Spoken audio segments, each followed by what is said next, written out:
이번 주 마지막 거래일 금요일 개장 앞두고 있습니다. 오늘까지 지수가 잘 올라주면 나흘 연속 상승일 텐데 저희의 의상으로 양봉을 또 발해봐야겠죠. 네, 상승의 기운을 가져가면서 오늘 당잠사 시작해 보도록 하겠습니다. 뉴욕 증시의 3대 지수는 혼조세로 거래를 마쳤습니다. 매크로 측면에서 주목을 받았던 코멘트들이 있었고, 그리고 종목별로는 실적을 발표한 기업들의 희비가 아주 극명하게 엇갈렸는데요. 흐름들 살펴보시죠.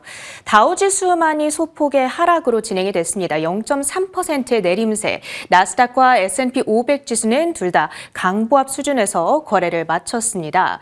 실적 그리고 금리와 관련한 재료들을 소화했는데요. 일단 매크로 측면에서는 스콧 베센트 재무장관이 금리 안정을 위해서 노력하겠다라고 발언한 점은 긍정적이었습니다. 하지만 이 오스탄 골스비 총재는 금리 인하 속도 조절이 필요하다는 취지의 발언을 했습니다. 이렇게 매크로 측면의 코멘트 자체가 엇갈리다 보니까 지수의 방향성도 뚜렷하지 않았다는 특징이 있었고요. 그리고 실적을 발표한 종목들 급등, 급락이 엇갈렸습니다. 허니웰과 포드, 퀄컴, 암홀딩스가 급락을 하면서 지수를 압박했던 반면에 허쉬, 릴리, 필립 모리스 전부 다 S&P 500 지수의 구성 종목들이자 대형주들에 해당하죠. 이들은 호실적을 발표한 뒤에 강력한 상승으로 진행이 됐습니다. 초콜릿을 많이 먹고 살이 쪄서 비만약 젯바운드로 다이어트를 하고, 그런가 하면 담배와 전자담배는 참 많이 피고 있는 미국인들의 모습을 확인할 수가 있죠. 이제 이 세 기업 모두 글로벌 기업이다 보니까 글로벌 전 세계인들이라고 표현을 하는 게 맞을지도 모르겠습니다. 장 막판에 마감을 앞두고 시장이 이렇게 잠깐 흔들리는 모습이 연출되기도 했었는데, 그 이유는 그리어 이 미국 무역대표부 대표 지명자가 북미무역협정에 제3국이 무임승차하는 것을 막을 것이다, 이런 발언을 했습니다. 무역 분쟁에 대한 우려가 잠시 불거지기도 했다는 점 체크가 필요합니다. 엔비디아는 딥시크에 대한 우려감을 떨쳐내면서 오늘장 3%대 올라섰고요. 테슬라는 1%의 내림세를 그렸습니다. 유럽 안에서의 판매량이 급감하고 있다는 소식, 그리고 머스크 리스크, 정치 리스크가 부각되고 있다는 점도 부담입니다. 마지막으로 여러 은행주들이 올랐는데요. 이 연준이 느슨해진, 조금 더 쉬워진 스트레스 테스트를 공개했습니다. 그 말인즉슨 은행들이 자본을 조금 덜 보유해도 된다라는 이야기인데요. 대출도 많이 해주고 배당금도 많이 줄 수 있기 때문에 은행들에 대한 투자 매력도를 높이는 요인이 됩니다. JP모건이 2%대 급등을 했고요. 장 마감 후에는 아마존의 실적이 공개됐죠. 세계 1등이라는 타이틀을 달아봤는데요.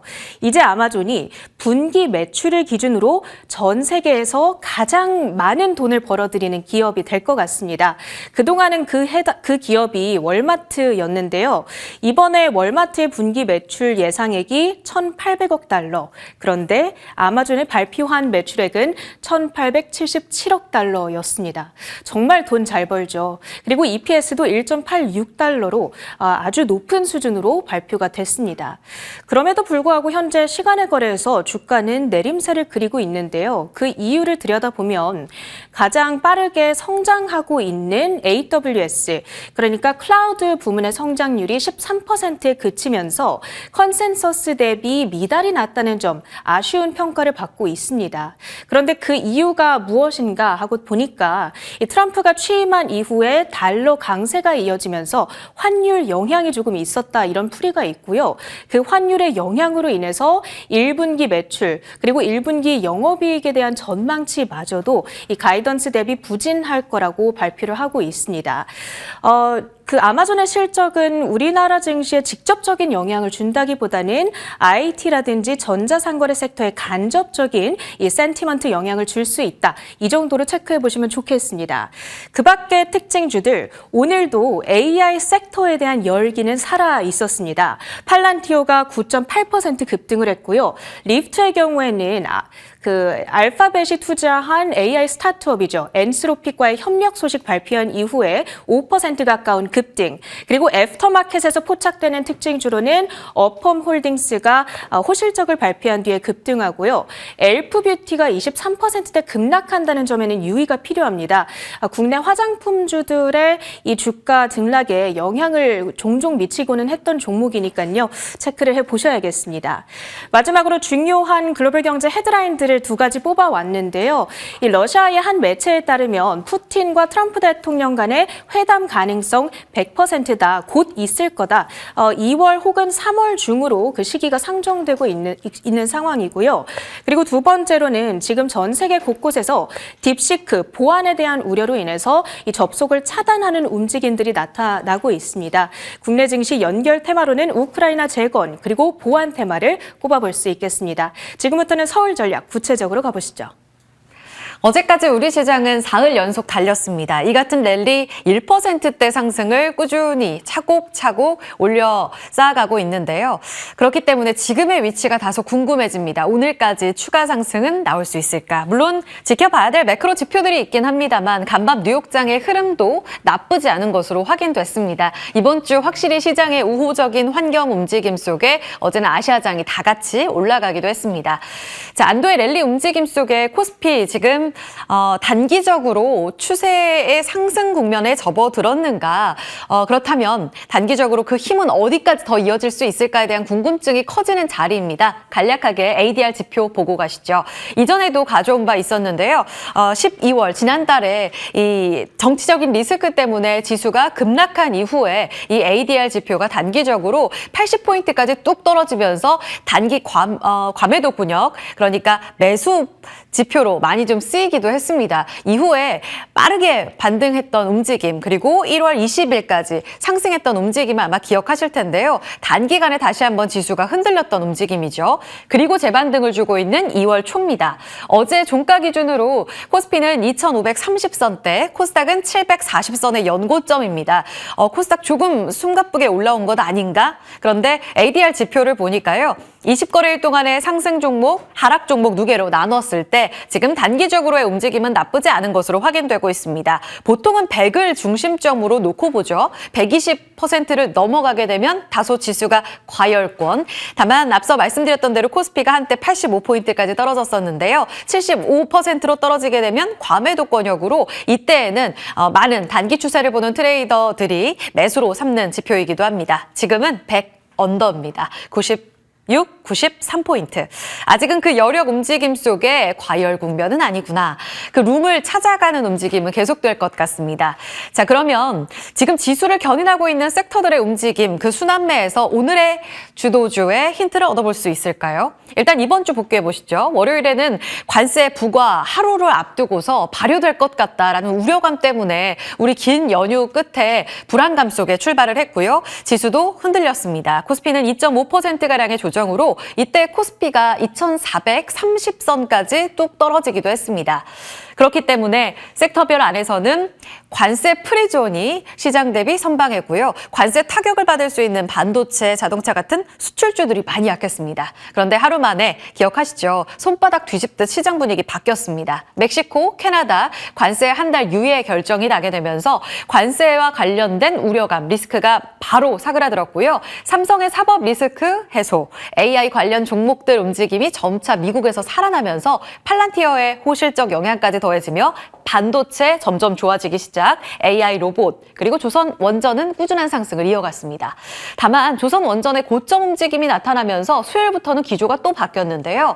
ISM 미국의 제조업 지표가 호조 나타내면서 반도체 탄력을 더 실어줬고, 말씀드렸던 삼성, 오픈 AI, 소프트뱅크 3자 회동 기대감에 반도체 AI 로봇이 더 달렸습니다. 어제는 금리가 4.4%대 안정이고 이젠 실적의 키워드를 맞춰가는 시장 분위기가 관찰됐습니다. 간밤 코스피 야간 선물 지수는 약보합권, 간밤 흐름은 이렇게 미고용지표 경계감이 여전히 상존하고 있는 구간 안에서 금리는 안정화, 그리고 빅테크의 실적을 모두 마무리 지은 상황입니다. 오늘 뭘 볼까요? 일단 어제 이슈를 통해서 어느 정도 힌트가 나왔고 시간의 거래까지 상승 움직임을 나타냈던 유리기판 종목들 안에서의 주인공을 잘 찾아봐야겠습니다. 지난 1월 기억하시죠? CES 2025 당시에 최태원 SK그룹 회장이 이 유리기판을 갖고 나와서 방금 팔고 왔다라면서 그 전에 엔비디아 젠슨 황 회장과의 회동 바로 직후에 이 멘트의 시장이 그야말로 열광했습니다. 2026년 양산을 준비하고 있고 가장 빠른 상용화를 SKC 그러니까 SK 앱솔릭스에서 나타낼 수 있지 않겠느냐 시장은 환호했었습니다. 그리고 나서 시장과 함께 조정을 받고 최근 다시 고개를 들고 있는 구간이죠. 여기에 삼성그룹이 전자그룹 연합 전선을 구축해서 지금 유리기판 사업 관련해서 진출하겠다라는 내용이 전해졌고요. 자체 공급망을 물색하고 있다라는 내용까지 처음으로 확인됐다라는 내용이 전해지고 있습니다. 물론 삼성 입장에서 나온 이야기는 아닙니다. 그런데 지금 삼성을 둘러싼 그러니까 사법 리스크를 해소하고 이제는 이재용 회장이 이사회 의장으로 들어와서 경영전선에 뛰어들 것이다. 책임 경영에 대한 기대감까지 자아내고 있기 때문에 그 새로운 미래 동력에 대한 관심이 굉장히 예민한 구간입니다. 그런데 유리기판까지 거론이 되면서 로봇 그 다음으로 다시 탄력을 받을 가능성 커지고 있습니다. 추진 기업들 플러스 삼성으로 함께 나왔다는 점 연합전선 같이 기억해 보시죠. 아시겠지만 이 내용은 간략하게 짚고 넘어가는 겁니다. 지금 플라스틱 기준으로 패키지 기판 만들고 있는데 실리콘 인터포저가 탁 끼어 있어서 휘기도 하고 열에 굉장히 약한 움직임을 보이는데 유리기판이 이것을 잡아줄 거다. 이렇게 되면 AI 발열 시대에 정말 그야말로 유리기판은 새로운 게임 체인저로 작용을 할 거고 데이터 센터 그리고 AI 디바이스 관련해서도 이 유리기판이 해결사가 돼줄 가능성이 높다라는 게 지금 시장의 기대감입니다. 어제 시간의 거래에서 장 마감하고 나서 그래서 유리기판이 뜨거웠습니다. 정규장에도 좋았고 시간의 거래에서의 급등, 상상 상한가까지 가는 모습까지 이어졌었죠. 한빛레이저, 캠트로닉스, CNG 하이테크. 아쉽게도 지금 대왕고래 관련해서는 1차 시추 결과가 나오면서 다소 상반된 분위기를 자아내고 있습니다. 물론 단기 모멘텀으로 움직였었던 종목들이긴 한데요. 얼마 전 마기상어 프로젝트까지 추진된다라는 기대감에 올랐던 이들 종목들의 변동성은 오늘 불가피할 겁니다. 상반된 움직임 안에서 상승 쪽에 조금 더 집중할 것인가 같이 더 보죠. 관련주 정리해드리겠습니다. SKC는 어제 2월 한 달 동안의 등락률을 정리해봤어요. 어제는 아시다시피 워낙 다들 좋았기 때문입니다. 2월 한 달 동안에 놓고 보니 덜 갔던 쪽이 아무래도 더 치고 가는 힘이 좋지 않겠느냐라는 기대감도 자아낼 수 있고요. 또 한편으로는 2월 한 달 동안에 지수의 회복과 함께 더 강한 퍼포먼스를 자아냈던 종목들 아래 장비단이 되겠죠. 이들은 추세적으로 더 강할 것인가에 대한 기대감도 있습니다. 어느 쪽에 포커스를 맞춰봐야 될지 이 부분을 개장 중기에서 자세히 살펴보겠습니다. SKC와 삼성전기, 삼성전자 오늘 주목해서 살펴봐야 될 것 같고요. KB증권에서는 이제 삼성전자의 유리기판 사업 추진과 관련해서 전자, 전기 같이 재평가 기대해보자라는 코멘트까지 나오고 있습니다. 장비가 계속 강할지 주요 종목들의 힘이 계속될지 같이 보시죠. 자, 미일 회담 오늘 열립니다. 일본 이시바 총리가 이제 오늘 오후에 방미하고요. 트럼프와의 회담을 진행하게 되는데 첫 회담이라서 많은 이목이 집중되어 있습니다. 제일 중요하고 우리 쪽에서 가장 민감하게 보고 있는 건 조선 쪽에 기회를 줄 것인가에 대한 그 힌트 멘트들이 될 것 같습니다. 지금 미국에서는 일본의 LNG 수출 2배까지 늘릴 수 있다라는 이야기를 계속 하고 있습니다. 압박하는 거죠. 우리 쪽으로도 지금 카타르 쪽에 LNG 많이 수입하던데 미국 거 많이 사줘 라고 이미 압박하고 있습니다. 이번에 이시바 총리와의 회동에서 LNG 확대와 관련된 이야기가 나오게 된다면 우리 쪽에는 어떤 영향을 끼칠지 이 부분이 가장 중요할 것 같습니다.